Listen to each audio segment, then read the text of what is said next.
All right, welcome in, guys, to the GSMC Golf Podcast, brought to you by the GSMC Sports Network. I'm your host, Garrison McDaniel, and we have a great show for you guys today where we will be previewing the PGA Championship, we will not be previewing the PGA Championship. We're going to be talking about what happened during the PGA Championship, how Xander Schauffele won. And then our second segment is going to be talking about what that win for Xander Schauffele means for his legacy, especially with how he did it in such an amazing field that we saw this weekend. Our third segment today will be talking about Scottie Scheffler and his shocking arrest Friday morning. Of course, that happened Friday. Our last podcast was Thursday, so we have to talk about that, have to dive right into that one.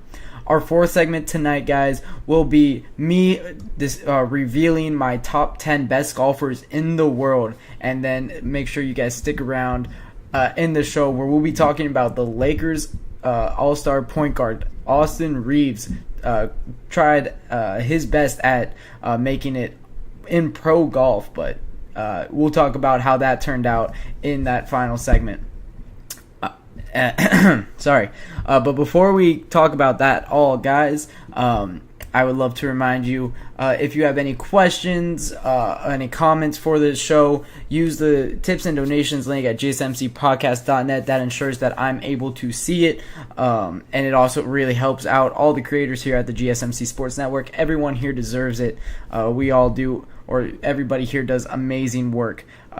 But without further ado, we'll get into our first segment of the night here, talking about Xander's weekend as he wins his first major. I'm going to show you his scorecards from each round, and then we'll talk about really how well he played comparatively. A lot of people, this was the lowest scoring major championship of all time. Usually you're seeing green numbers when it comes to major championships in the field. This was the scoring average blew any other major championship out of the water, and Xander Schauffele really started us off with that trend here. At Valhalla, it is a pretty easy course for these guys, but Xander Schauffele opened it up on the first day, shot a 62. With all four of these scorecards, guys, I want you to look at a few holes here. First off, look at 10, because that was a difficult par 5 that he played very well on. On his first round, it was his first hole at Valhalla, so you're not really expecting a par is good on your first hole on the course here. Just trying to get a foot into the door here, but on the other days, he played very well on 10.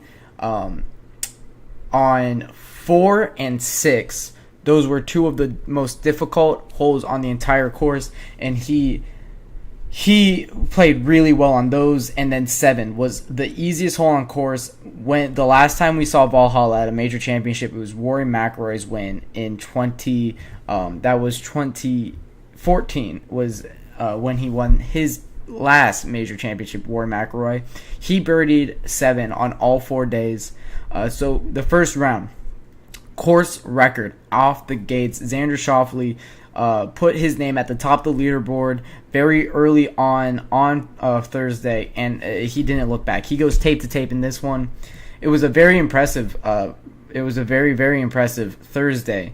The par 5s for him were playing very short, and then he did very well on the holes that you kind of need to play very well. 16 is a big hole for these guys. 11, this long par 3, if you could get it on the green, you have a shot at birdie, and he was able to make that happen. And then 4, getting a birdie at 4 was huge. And then, of course, 7, we talked about it, you needing to birdie 7, and he did just that. And that was the first round. Now we're going into round 2. This was his worst round of the week. However, he still shot a 68. Still ended up top of the leaderboard after this day. It kind of showed you what an impressive lead he made for himself on the first day, shooting the course record, a record in major championships, shooting a 62. It's only happened 3 other times. Now 4 other times with Shane Lowry doing it on Sunday. Xander Schauffele holds 2 of those 5 spots though right now, so very impressive what this guy is doing in majors. He played very well at the Masters earlier this year and then winning the PGA Championship. He's definitely a name to look out for the rest of this year, especially as we get into the U.S. Open. That's the second major championship this year. That's the second weekend in June. But yeah, round 2 for Xander Schauffele. Look at 10 here. That's a birdie for him. That was much needed. 7, as we said, that's a birdie, much needed. He gets pars on both 4 and 6, which were the 2 hardest holes on the course this week. A bogey on 11 was disappointing for him.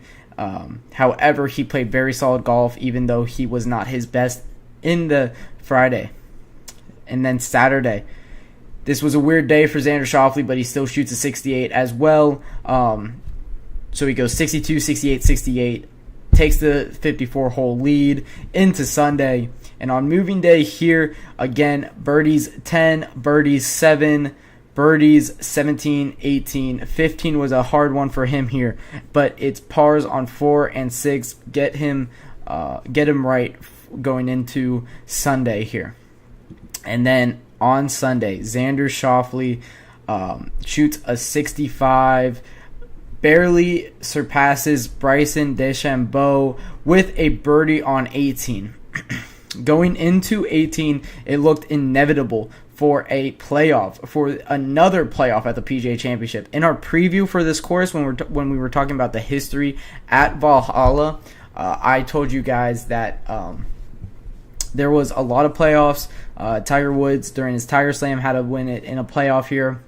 Rory McIlroy barely beating Ricky Fowler and Phil Mickelson in 2014 by 1 stroke, almost having a playoff there. And then it was playoffs in 2009 on the Senior PGA Championship.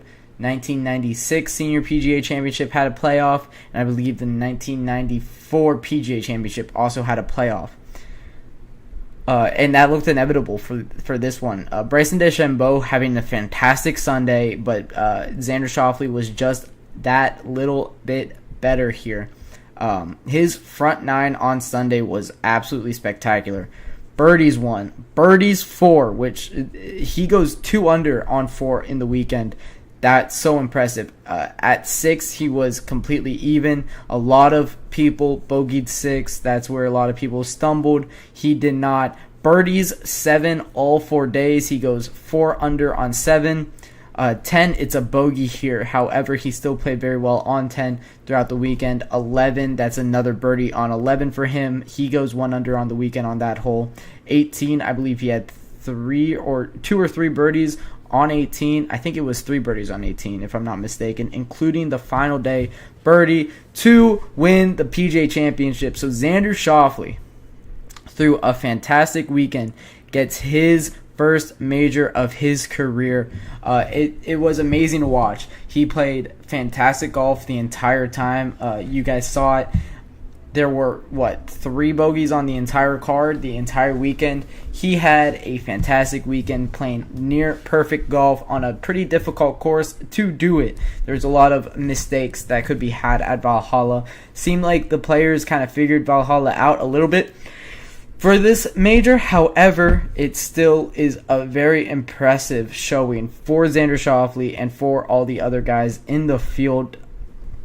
Some other guys that played amazing golf this weekend that I would love to highlight, it was Bryson DeChambeau, second place, 20 under. Any other major championship, that's your winner right there. But Xander Schauffele was just the best player on earth this weekend. Rory McIlroy had a great weekend. He looks impressive in majors. Scottie Scheffler, even though Scottie Scheffler had his incident on Friday, he shoots a 66 on Friday. It's a disappointing round 3. If he has his caddy, does it look a little bit different for him? That's going to be a question for sure. But you still expect him to be the favorite going into the U.S. Open in June. Victor Hovland, 18 under. We've been talking about him a lot. This year has looked bad for Victor. It has, he fires his swing coach after he wins the FedEx Cup last year. And that was a shock to a lot of people, but he said that it just doesn't feel right. I might be playing good golf, but it's wrong. My swing is wrong. Hires a new guy, plays awfully the first half of this year, and then rehires that guy that he was working with last year that he won the FedEx Cup with. So now you have Viktor Hovland back with his old swing coach, and this was the first tournament, and you see the results immediately. It's immediate switch in how he played. He shoots 18 under in this major, plays amazing, gets third. He's always in contention in these majors. When he's on his game, he can win on any course, anywhere. So he's probably one of the best golfers in the world to not have a major. And we're going to talk about that in the second segment, all the great golfers that don't have a major, and it's very hard to win one. So that's why it's so impressive for Xander Schauffele to have done so on this PGA Championship. This PGA Championship was really all it was made out to be. It was a fantastic event. You had star-studded names at the top. Xander Schauffele, Viktor Hovland, Scottie Scheffler was up there for a while, Bryson DeChambeau. You had Jordan Spieth and Justin Thomas putting their hats in their ring. Shane Lowry making an absolute charge on the last day that nobody saw coming. So the PGA Championship was really all it was made out to be. It was very exciting to see these guys play amazing golf. And moving forward, I'm hoping to see that similar style of play when it does come to the U.S. Open in June, and when we get all the way down to the Open Championship as the last major of the year. The Charles Schwab Invitational is the next tournament up on the docket. That's going to be one that has a stacked field, as a lot of people. It's not a signature event, but I believe it has a very large purse, and it does very well for FedEx Cup standing. So a lot of people are going to play in that one. It's a Texas-hosted tournament, so you're going to see Jordan Spieth and Scottie Scheffler, the two Texas guys on tour, really looking to win at the Charles Schwab Invitational. So that's going to be one to look out for. And I think the PGA Championship did amazing to set us up for the rest of the year in golf. It looks like a lot of people have found their way, and now I wouldn't be shocked to see 20 different guys win on any given week. And that's what you love to see in golf. Golf is the sport with probably the most parity in the world. So seeing that, Xander Schauffele winning his first major, is Rory McIlroy winning in a couple of weeks. You have Adam Pendrith, who won a couple weeks ago at the CJ Byron Nelson. You have Scottie Scheffler in an unbelievable run. So a lot of guys can win any week they play on tour, and that's something I'm very excited to see going into the rest of this year, going into the rest of the majors. We are officially 50% done with the golf calendar. So I'm excited to see how the rest of the year plays out. Scottie Scheffler unable to win a Grand Slam anymore. However, you could still see him win 3 out of 4 of these majors, and I wouldn't be shocked. But with that being said, we're gonna take a quick break here, and then when I get back, we're gonna be talking about Xander Schauffele and what this win did for his legacy in the world of golf.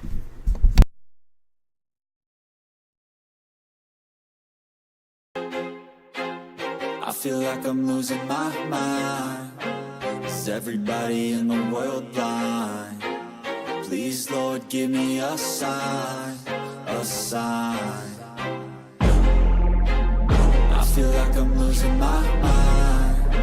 Is everybody in the world blind? Please, Lord, give me a sign, a sign. I wanna be the greatest. Everybody on the fake shit. I look around and feel like everybody is the fakest. I make this every day and I'm impatient, hoping one day I blow up from the basement. Statement, the top is so vacant. I don't hear shit that I think is amazing. Waiting for my day when I'm playing sold out shows for 1,000 faces. Hey, give me that crown, get in my way and to be put down. It ain't your place, all this my town. If I want that shit, then I'll get it right now. I'm losing it, the noose it fits, some losing shit, a stupid myth. You choose to live or choose to dip, you choose to fight or lose your grip and lose a gift. I feel like I'm losing my mind. Is everybody in the world blind? Please, Lord, give me a sign, a sign. I feel like I'm losing my mind. Is everybody in the world blind? All right, guys, we are back at the GSMC Golf Podcast, brought to you by the GSMC Sports Network. We're going to get into our second segment of the night, but before we do that, I would like to remind you guys that if you are enjoying the show so far, you can use the tips and donations link to support everybody here at the GSMC Podcast Network. It really does go a long way, really does help us out. And with that all being said, we're going to get right into our second segment of the night here. What does the win at Valhalla mean for Xander? Of course, this was a historic one at Valhalla. The PGA Championship, the Wanamaker Trophy is probably, all the majors are kind of the same, but I would say if we're ranking really majors based on how important it is to win, the Masters is absolutely the number one tournament in golf. The PGA Championship, I would say, is number two. So getting the Wanamaker, that of course is the trophy you receive for winning the PGA Championship. So getting the Wanamaker and Xander Schauffele being able to get his first major of his career is very impressive. Xander Schauffele is 30 years old. He's been in the tour for a pretty long time. He bursted out on the scene, winning the Tour Championship in 2017 or 2018, I want to say, somewhere around there. And ever since then, he's been a great golfer. It's always been looked at like he's going to have to get one eventually, and he gets his first this year. When he won it, you could really see the relief that went through his face. It was an amazing sight to see. He was so happy, and you love to see that. All these golfers deserve to win on tour. If all of them could win a major championship, you would love to see it, because truly, there's not really a single golfer on tour that I don't like. Right, when a lot of the live guys went, we started to not like them, but ever since a lot of that has died down, and seeing them come back for just the majors is still very exciting. A lot of people started rooting for Bryson DeChambeau on Sunday, just rooting for that playoff, because it would be great to see him get his first. A lot of people were rooting for Brooks Koepka last year at the PGA Championship, who he did end up winning it last year, and he had a pretty solid weekend. Of course, nowhere near contention, but had a solid weekend in his own right this weekend at Valhalla. But talking about Xander Schauffele, first off, great to see him win. What does this mean historically for him? We're going to be talking about some of the guys that never were able to win a major. And a lot of guys right now. So golf recently is at the height of its competitiveness. You have a lot of golfers who are amazing, very skilled, very, very fantastic golfers, but you only have 4 majors a year.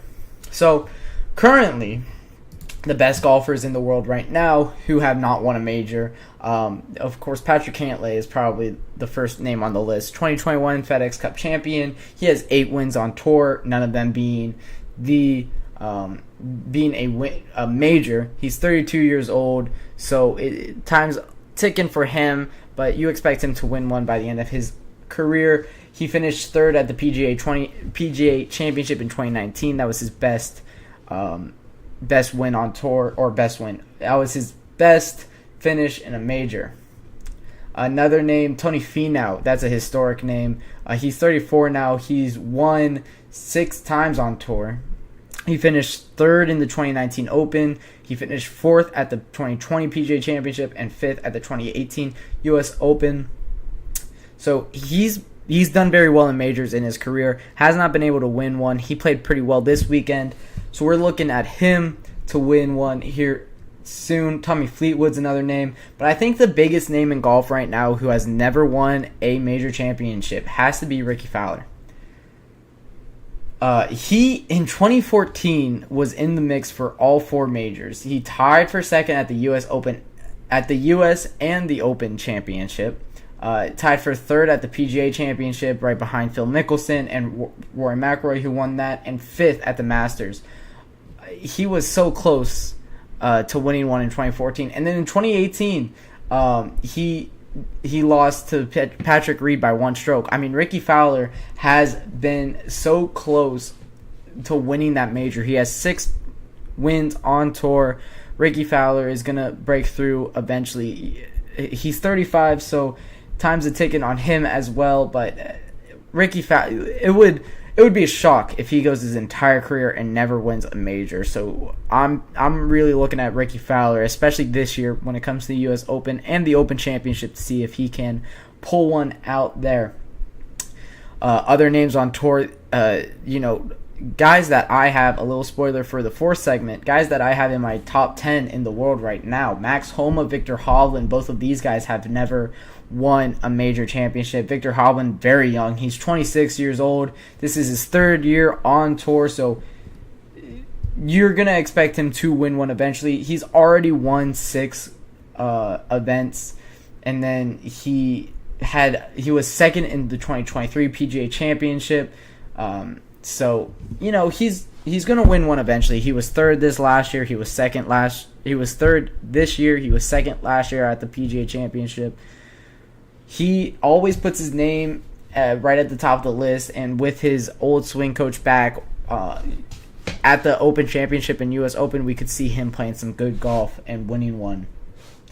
Will Zalatoris definitely can win one as well.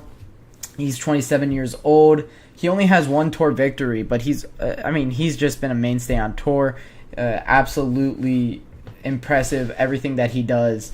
Every tournament he's in, he is putting his name in the ring for. In the 2022, he lost out in the PGA Championship to Justin Thomas. He lost out in a playoff. He came in second in the U.S. Open later that year. He lost in 2021 by one stroke to Hideki Matsuyama in the Masters. So he's been very close, Will Zalatoris. He only has one win on tour, however, so really looking for him to stack the wins at the other events before he might win a major. But yeah, those are the guys that are currently on tour that have never won a major. Some of the best golfers of all time to never have won a major. Fred Couples those are the ones that only have one. Some of the best golfers that have never won one. Steve Stricker never won a major. He's won 12 times on tour. He's probably for those of you that pay attention to golf. Historically, Steve Stricker is a name that you're going to know. He captained the Ryder Cup in 2021. He played in 3 Ryder Cups himself. He has 12 wins on tour. He played in 2 FedEx Cup playoff events. He was a mainstay on tour for a very, very long time. And then he has played in 76 majors in his career, not winning a single one, and that's a very big shock. Another big name that never won one was Matt Kuchar. He's still playing on tour right now. He's playing in majors right now. I don't know if he's still on tour, but he is a name that has always been in contention when he was in his heyday for majors, but never been able to get one. So Xander Schauffele does elevate himself into the one major championship list, going above all those guys kind of historically, above Ricky Fowler, above Tony Finau, above Steve Stricker, above Matt Kuchar, a lot of guys that have been mainstay on tours for a very long time. So it's impressive whenever you're able to get one. That's why it's extremely hard to win a major. There are plenty of guys that win many events on tour but never win a major, and Xander Schauffele is not one of them. So he's definitely relieved to have gotten this one. He joins a very, very strong list of guys that have only won one. The biggest name on the list for me is Fred Couples, the 1992 Masters champion. He, of course, only won the 1992 Masters Championship. He won 15 PGA Tour events. He had 12 top 5s in majors. He had 25 top 10 in majors. He was always in contention, but only got one. Of course, he was playing golf in Tiger Woods' heyday, so that's probably why. He also played against Jose Maria before that, who was an amazing golfer in his own right, and of course, Phil Mickelson was also in that era of golf. So it was very hard to win in the late 90s and early 2000s, and I believe Fred Couples is the best example of that. Other guys that only have one: Tom Kite, the 1992 U.S. Open champion, U.S. Open winner. He was runner-up 3 times at the Masters. He was always in contention in big majors. Like, he could have won 5 different majors in his career, Tom Kite, but he only won the 1992 U.S. Open. Other name that has only won 1 championship, Tom Weiskopf. That's their 1973 Open Championship winner. He was a runner-up at the Masters 4 times. That's where he's more notably from. He could have won any of those 4 times at the Masters. So, yeah, it's an exclusive list even for one major championship, and then 2 major championships get even more exclusive. So it's impressive what Xander Schauffele was able to do at the PGA Championship. As I said multiple times, it's hard to just get one, and when you're playing golf for as long as Xander Schauffele has, he is so happy, so elated, so relieved to finally have gotten that one. So yeah, that'll wrap it up for this second segment. It means a lot to Xander Schauffele, to answer the question, but it means a lot for him, cementing his legacy in stone finally. So that'll wrap it up for our second segment. When I get back, we'll be talking about Scottie Scheffler and how he got arrested on Friday morning. Looking for your daily fix of sports talk without having to pay for it? GSMC Sports Network is available on YouTube. Just search GSMC Sports Network. Get your fix of daily sports talk shows on YouTube, absolutely free. NFL, college football, NBA, MLB, MMA, UFC, fantasy football, and so much more. GSMC Sports Network has shows running all day long, with new sports shows starting every 2 hours. Just like on your favorite cable sports channel, except GSMC Sports Network is absolutely free. Just search GSMC Sports Network on YouTube to catch one of your new favorite shows, like the GSMC College Football Podcast, Chip Shot Football Podcast, Hoops and Heels Women's Sports Podcast, GSMC Basketball Podcast, and so many more. Check it out for yourself. GSMC Sports Network, now available on YouTube absolutely free. Search GSMC Sports Network on YouTube right now. All right, we are back, and we have to talk about Scottie Scheffler being arrested on Friday morning. Let me walk you guys through the events. I've been so excited to talk about this. That's why I'm so ready to talk about it. Let me walk you guys through the events, what I believe happened, what I believe should come out of it, and, you know, I'll talk to you guys kind of about what Scottie Scheffler had to go through this weekend. So Friday morning, Scottie Scheffler gets to the golf course around 6 a.m. He's going there to warm up. He has around a 9 a.m. tee time, right? So this is natural for him. This is, 6 a.m. tee time at 9. Get there, warm up. You're going through the motions in the morning here. He's so used to doing this. He's done it a million times in his life at this point. So he gets to the golf course, but a little bit before he arrived at the golf course, there was an incident, a tragedy that happened at Valhalla. One pedestrian lost their life. It was a man with a family, so rest in peace to him. I don't believe his name has been put out yet. Tragic incident. Rest in peace to him. Our thoughts with his family, of course. But that is kind of what started all this. So police officers are on edge. This is a scary time. You are dealing with a lot of things, and then you're also dealing with the golfers who are trying to get to the course, right? So you're trying to direct them. So the golfers have the PGA gives out these courtesy cars to all golfers on tour. These courtesy cars are marked with the PGA symbol to let everybody know, hey, these are the players on tour. This is the car they're driving. So when they get to the event, they're able to just go right through, right? For Scottie Scheffler, he thought that all this police blockage, all of it was to let the players go through, was to let the players go into the event, right, to start warming up. Well, he was wrong. Unfortunately, they were there to shut down the street. Nobody was really allowed to go through at the time, besides PGA players. So there was a little bit of a miscommunication between Scottie Scheffler and the policemen at Valhalla Golf Course and the Louisville Police Department. This confusion led to Scottie Scheffler going through. He tried to go right into the golf course, and a police officer tried to jump on the back of his moving car to stop him. I don't know what. I have no clue the thought behind that police officer. This led to Scottie Scheffler's arrest. They charged him with 4 things. What I remember from the police report was assaulting a police officer, was disregards to traffic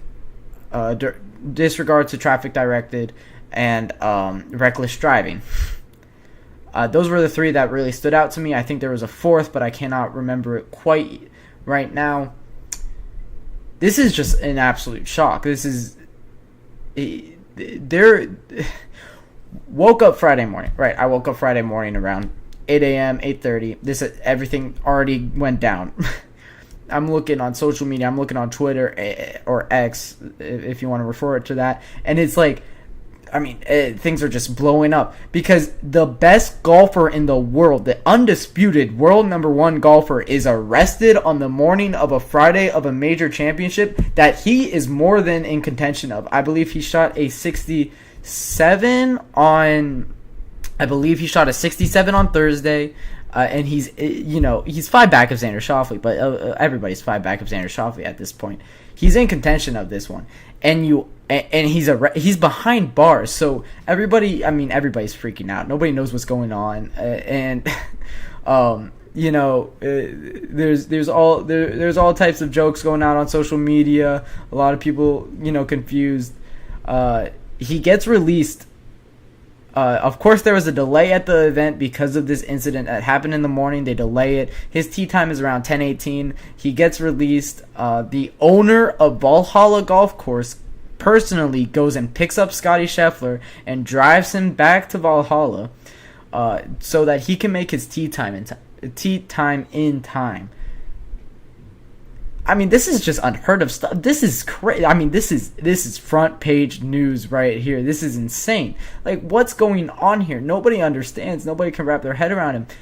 And everybody's expecting Scottie Scheffler to just fold. You can't play golf under these circumstances. You are literally in jail half an hour before you're supposed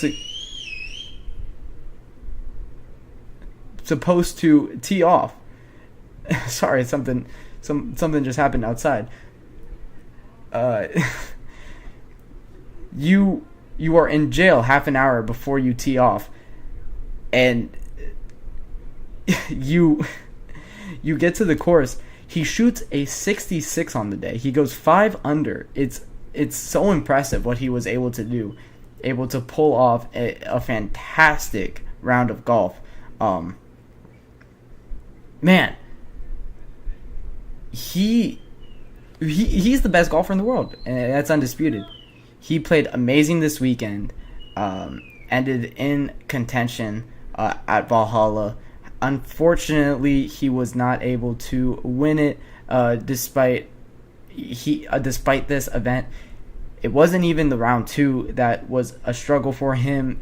Where he fell off was round 3. He doesn't have his caddy that is one of his good friends, very professional caddy, one of the best on tour. He doesn't have him for round 3. His name's eluding me right now. I believe it's Tim Scott, somewhere around there. Tom Scott, something like that. Not able to have him for round 3.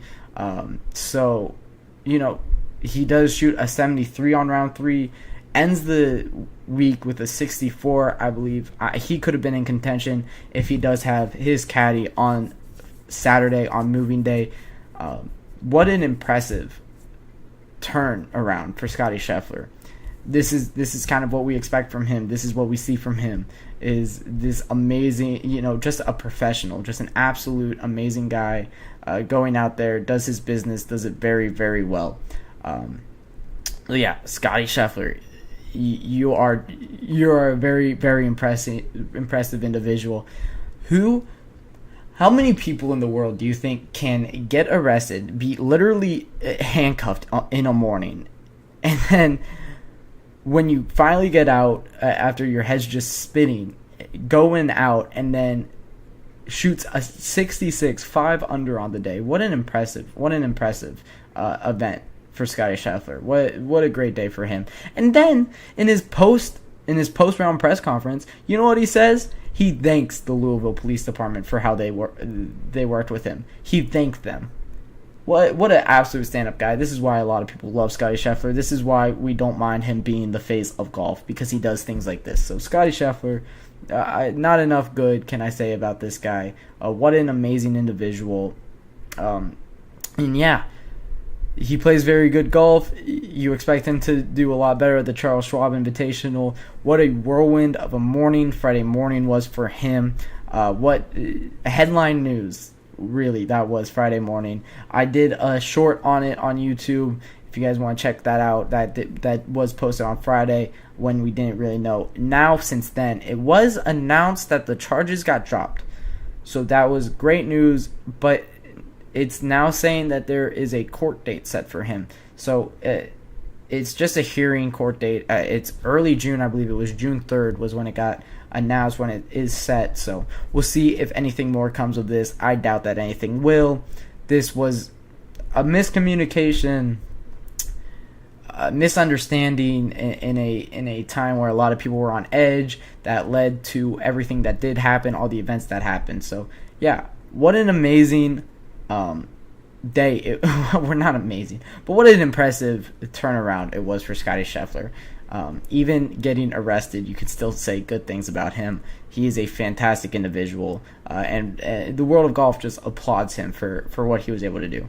And with that being said, we are going to wrap up our third segment of the night, and when I get back, we'll be talking about my top 10 golfers in the world.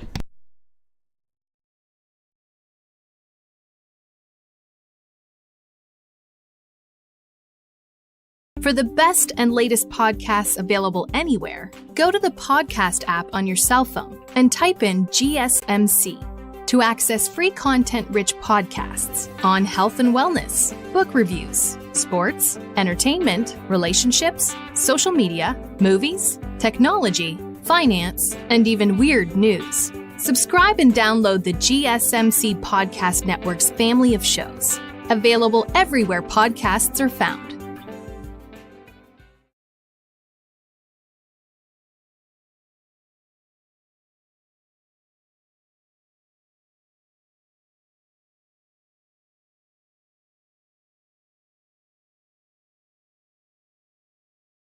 Alright guys, we are back for our fourth segment of the night, where we'll be talking about my top 10 best golfers in the world, and I do have a little slideshow graphic of this to show you guys as we go through it.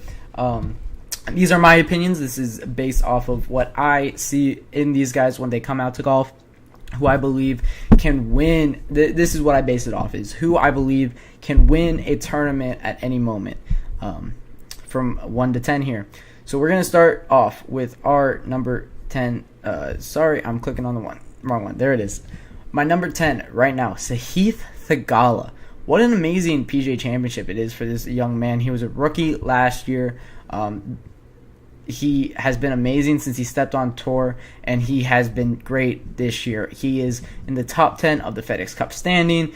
For this year, he is the world number 11 golfer, if I'm not mistaken.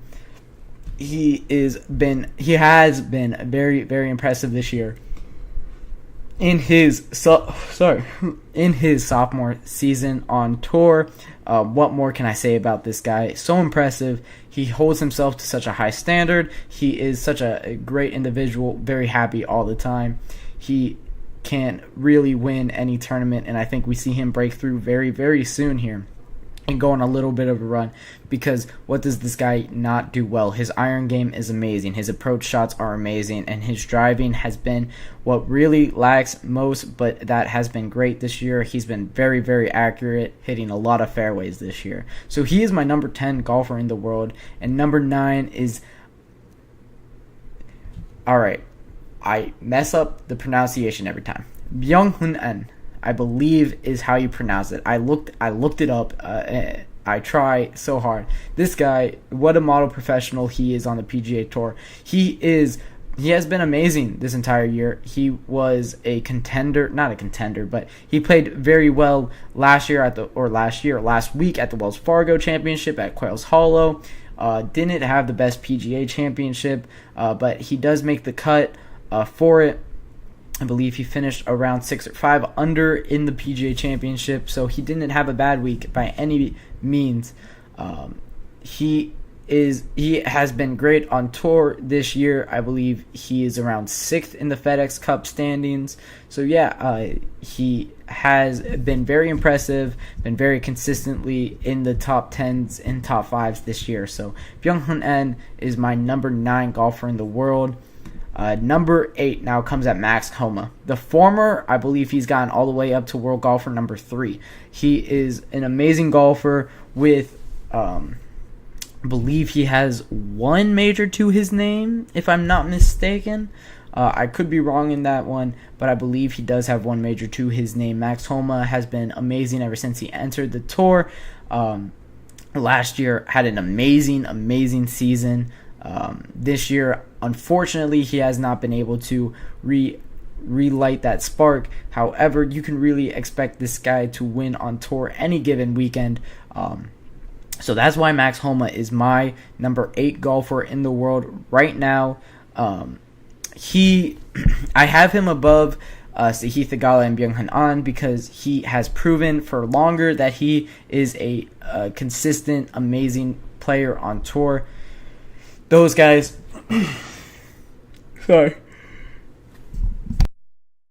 those guys have not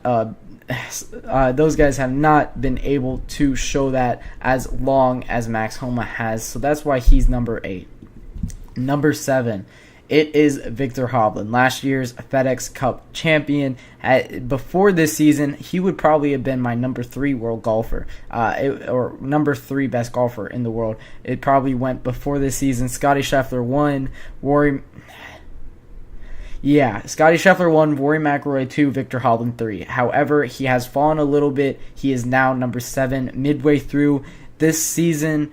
Why do I say Viktor Hovland number 7? Because he has not been great this year. However, we know him to be an amazing golfer. We know him to always be contending. He was 2nd in the PGA Championship last year, won the Memorial last year, won a couple more events last year, won the FedEx Cup, and now this year looking for his first major, and he definitely can get it at the U.S. Open in June or the Open Championship later in this summer. Viktor Hovland, of course, has been very impressive his entire golfing career. The 26-year-old, in his 3rd season on tour, absolutely lighting the tour, ablazing, winning the FedEx Cup last year, now on his 3rd year. As I mentioned earlier in this podcast, he did not have the same swing coach that led him to the FedEx Cup Championship last year. But this year, going back to him, we see results at the PGA Championship, now 3rd there. I believe the wins will start stacking back up for this amazing young man, Viktor Hovland. The 26-year-old can definitely win any week. Number 6, Wyndham Clark, winning last year's Wells Fargo Championship, winning last year's U.S. Open, winning his first major last year. Wyndham Clark deserves number 6, although not having the best year this year. The 6, 7, and 8 really was the tier of these guys. I know these guys are amazing tour players, not having the best seasons. So I have Wyndham Clark above the other guys because he has the best results of this year. This guy is one of the best players around the greens, one of the best putters on tour, and he won the U.S. Open last year, so he deserves a top 10 spot, and he gets it at number 6. Wyndham Clark, what a professional of golf.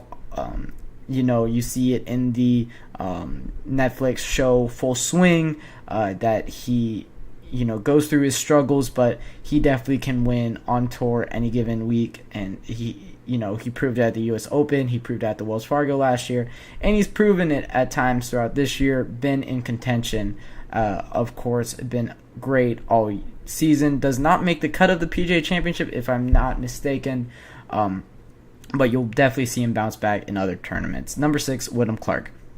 Number 5, Collin Morikawa, former major champion. He's been, he's been a mainstay of the of major tournaments for a very long time now.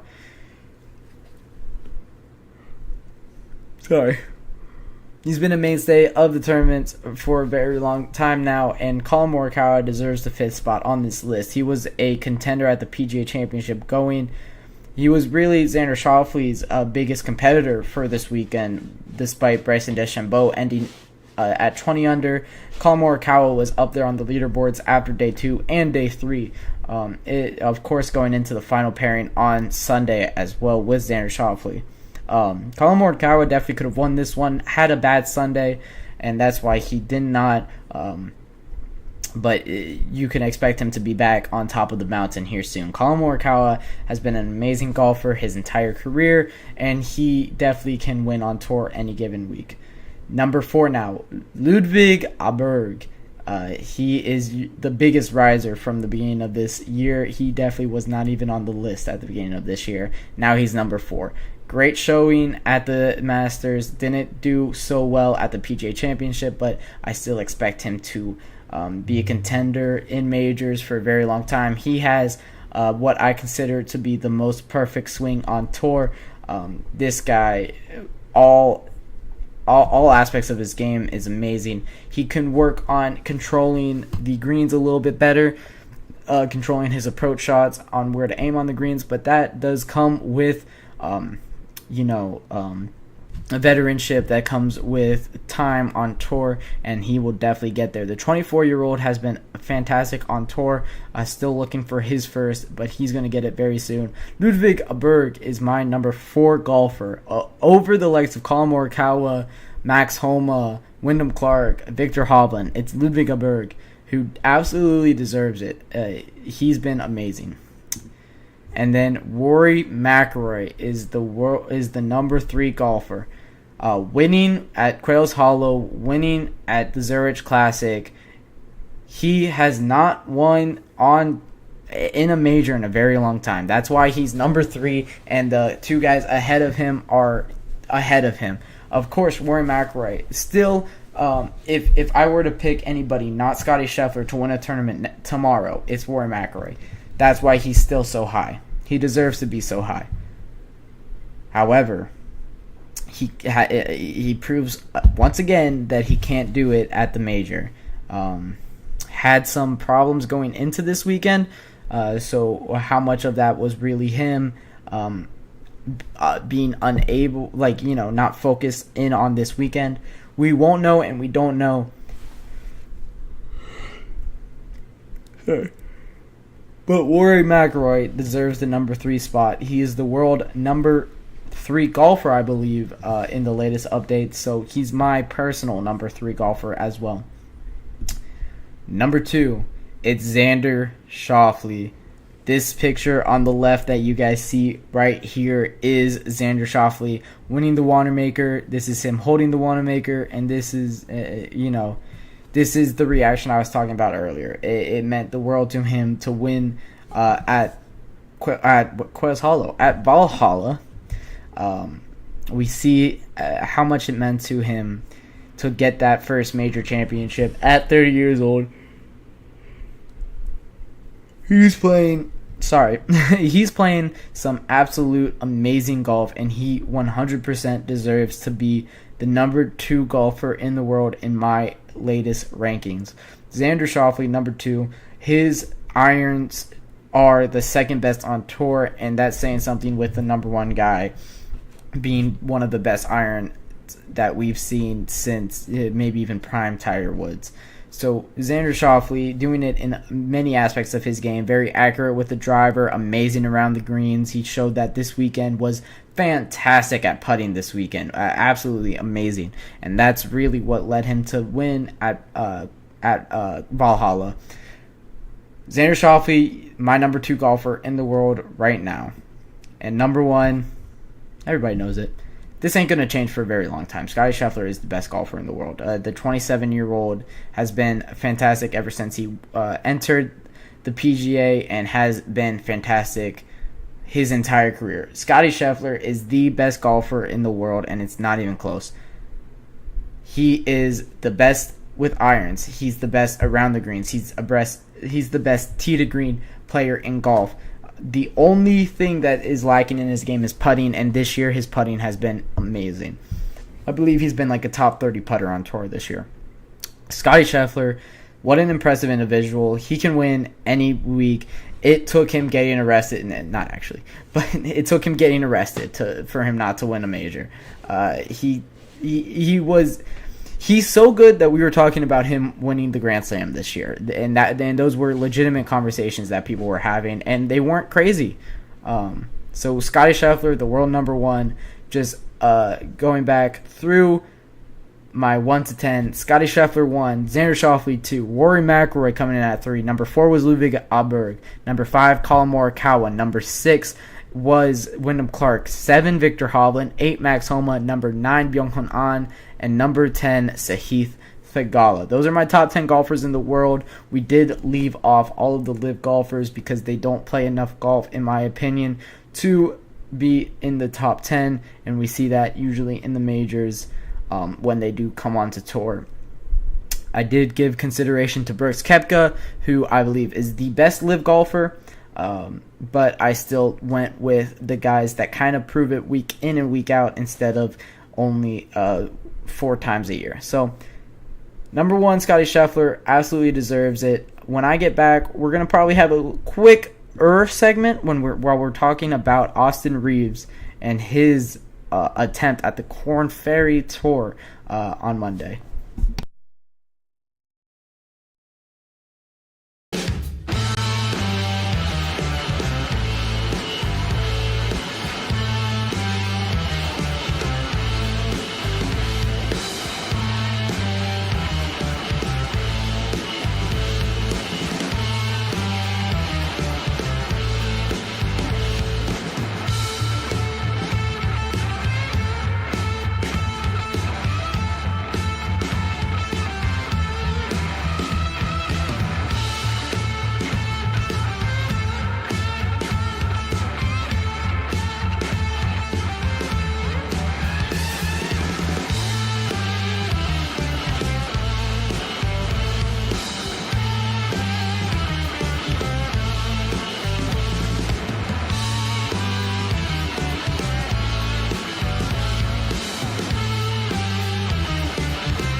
Alright guys, we are back for our 5th and final segment of the night. This probably is going to be a quicker segment because our other ones have gone a little bit long here on this Tuesday Golf Podcast, but that's what happens when we just wrapped up a major championship. There was a lot of talk about, and this is the 5th segment where we'll just be sending you guys off here. Austin Reaves. For those of you that don't know who he is the Lakers shooting guard last year. Plays point guard usually in his career, but they had D'Angelo Russell, so he was moved to the 2. But Austin Reaves took a crack at professional golf. He tried to qualify for the Korn Ferry Tour for this weekend. Spoiler alert, he was unsuccessful. He shot a 76. The qualification was around a 65, I believe it took to qualify for the Korn Ferry Tour event. Austin Reaves shot a 76, so 11 strokes back of being able to qualify. Not really close, but hey, a 76 is still impressive in his own right. Of course, golf is the sport that a lot of people think, a lot of people from different sports think, hey, we could take a crack at this in the off season and have fun here. Not spoiler alert, but reality check. hitting Austin Reaves in this one. It is hard to compete in professional golf, and this just shows it. I believe this wasn't his best golf, but I don't believe that he could qualify for the Korn Ferry Tour if he does play his best golf. I don't know anybody that could. Other notable names that have taken a crack at the PGA or other tours around the world. Tony Romo, of course, tried the U.S. Open with who was on his bag? It was Drew Bledsoe. That's who was on his bag. That's who was caddying him in the U.S. Open while he tried to qualify for that. He was unsuccessful. There have been only a couple recorded times that professional athletes were successful at playing on, or not playing on tour, but were successful at getting an invite into professional golf. It was really when black and white television was around, though. It is hard. Professional golf is hard. It's a different sport than just like going out and playing a course with your buddies. They put the pins in very difficult positions that you don't see in public courses. The slopes on the greens are something people don't understand. I have been fortunate, of course, going to Ohio State. I have been fortunate to play on the course at Ohio State, which is a professional course. It has hosted PGA events in its history. It's one of the courses that Jack Nicklaus himself had a hand in designing. It is difficult. Those greens are maintained like 24/7. Those greens are maintained. Those fairways are narrow. The slopes on the course is insane. I think I shot like a 115 that day that I went out onto the Ohio State professional golf course. It's difficult. Of course, I'm not nearly the level of golfer as professional athletes are. However, I'm not horrible. And it is a reality check when you play on professional courses like Austin Reaves did. Shooting a 76 is impressive for him, but it is an absolute reality check. He didn't qualify by 11 strokes. He needed to make up 11 strokes in 18 holes to even have a chance, and even then he probably needed 12 to be able to get it. So yeah, it's not easy, but a lot of professional athletes really just try to take a crack at professional golf, in their off season. Of course, Steph Curry tries to do it. A lot of hockey players are golfers. I know Austin Matthews is a big golfer. Mitch Marner is a big golfer. Brad Marchand, I believe, is a big golfer. Of course, I do the GSMC Hockey Podcast, so I know a little bit more about those guys than many others do. So, a lot of people look at it as the sport. Let me just pick that up in the off season. This proves that it is very difficult. I just wanted to talk about that. I thought it was very funny seeing him tee off for the Korn Ferry Tour, which for those of you that don't know, you have the PGA Tour is the number one tour in the world. Then you have the Live Golf Tour. It's probably second in the world. You have the DP World Tour. You have a couple of tours in Asia. And then you have the Korn Ferry, which is around 4, 5, 6 in the World Tours. So he tried to qualify for that one. Pretty low there. Imagine him trying to climb the levels here. It's difficult. It shows you how difficult it is to be the world number one golfer. It gives you a little appreciation for Scottie Scheffler. It gives you a little appreciation for these guys that have been able to do it for so long. And it gives you appreciation for the guys kind of at the bottom of the barrel. Not bottom of the barrel, but the guys that struggle on tour to still be able to go out and shoot in the reds for days. Jordan Spieth, we talk about him like he's some washed up pro. He's still amazing. And of course, this conversation goes to all sports.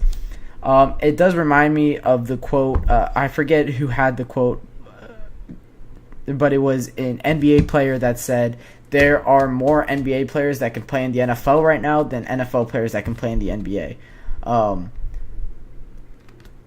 I don't believe either one of them could do either, because it is so hard to be professional in any sport, let alone golf, which is, in my opinion, the second hardest sport in the world. I believe baseball is the very hardest sport in the world. I believe golf is the second hardest sport in the world. And this kind of does show it.